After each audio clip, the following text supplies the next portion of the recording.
Good morning! Ngayon ay February 8, Martes. Buhusan na yung semento. Yung, anong tawag dito? Naambon ngayon. Medyo baka ma-delayed na naman kasi naambon. Ito yung ano.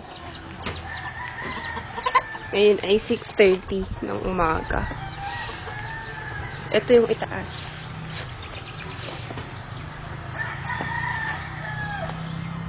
Ayan, ayun. Lalatag. Diyan ibubuhos yung semento. Doon sa dulo.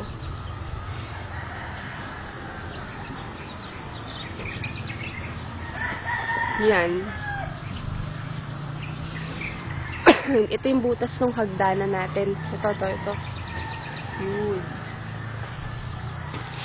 Tapos ayun, bahala na kung anong itatayo dyan sa second floor. Siya, yun lang. Yun pala ang pinakang update. Mahigit 2 weeks sila yung ginawa.